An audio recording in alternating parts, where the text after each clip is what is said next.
Il y a 3 événements principaux dans la vie de chacun. La naissance et la mort, mais nous n'avons aucun contrôle là-dessus.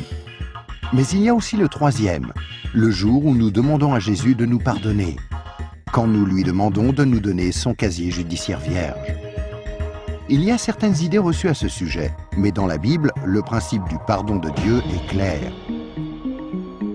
Nous ne sommes pas pardonnés en étant baptisés ou confirmés, ni même en priant occasionnellement, ou en allant à l'église, ou en croyant en Dieu, ou en essayant d'être bons. Ce sont toutes de bonnes choses, mais aucune ne nous accorde le pardon. Jésus a dit qu'il y a 2 choses que nous devons faire pour être pardonnés. La première est que nous devons avoir la volonté de nous détourner de tout ce que nous savons être mal et demander pardon à Dieu. Remarquez le mot « volonté ». Il y a peut-être certaines choses que nous nous sentons incapables de renoncer par nos propres forces, telles que dépendance, mauvaises habitudes ou des obsessions. Mais là n'est pas le problème. Dieu nous aidera du moment que nous en avons la volonté et que nous voulons nous détourner de ces choses-là et demander pardon à Dieu. La deuxième chose que nous devons faire, c'est faire totalement confiance à Jésus.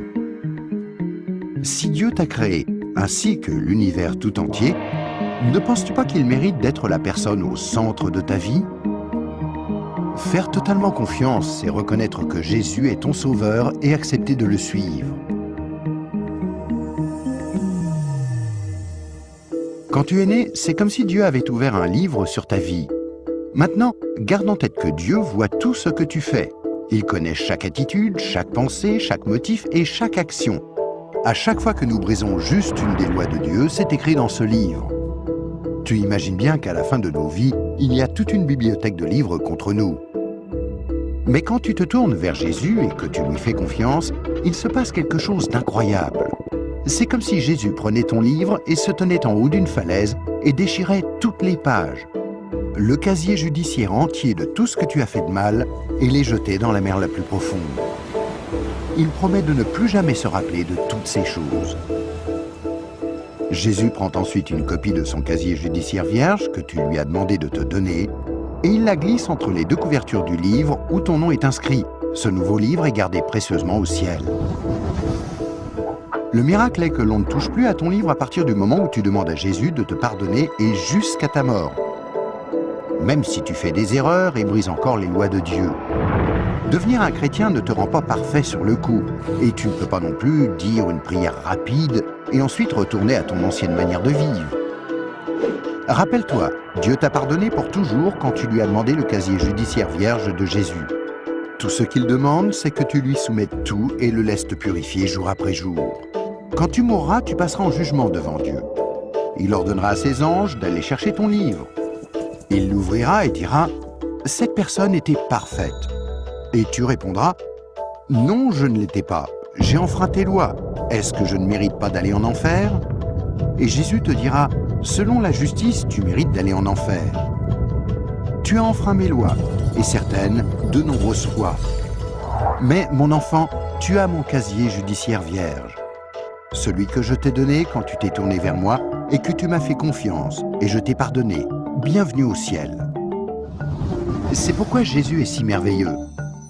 Grâce à lui, il est possible que chacun, peu importe les erreurs commises, soit pardonné et entre un jour au ciel.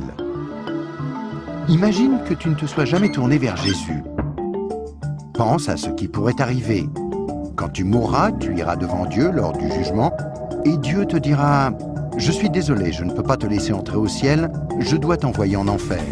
Tu ne m'as jamais demandé de te pardonner. Je t'aimais tellement que j'ai tenté par 6 façons différentes d'attirer ton attention.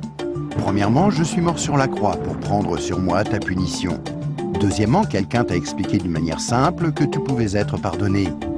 Troisièmement, il y avait des églises à travers le monde. Certaines étaient bonnes, d'autres moins bonnes. Tu aurais pu trouver les bonnes.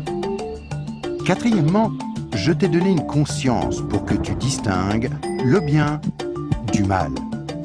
Cinquièmement, j'ai créé un monde si beau. Comment as-tu pu ignorer ma présence? Et sixièmement, je suis ressuscité des morts, afin de prouver que je suis Dieu, et que tout ce que j'ai dit était vrai. Mais tu n'as encore rien fait. Je suis désolé, je ne peux pas te laisser entrer au ciel. Je dois t'envoyer en enfer. Et toi, si tu meurs ce soir, Où iras-tu? Rappelle-toi, pour entrer au ciel, il faut un casier judiciaire vierge, que tu ne peux avoir sans avoir demandé à Jésus de te donner le sien. Afin de recevoir ce don gratuit, tu dois faire seulement 2 choses. Tout d'abord, tu dois vouloir te détourner de tout ce qui est mauvais dans ta vie et demander pardon à Jésus. Et deuxièmement, tu dois faire totalement confiance à Jésus. À moins de faire ces 2 choses, il t'est impossible d'être pardonné et à ta mort, il te sera impossible d'entrer au ciel. Ce qui est affreusement triste, parce que c'est la raison pour laquelle Jésus est mort pour toi.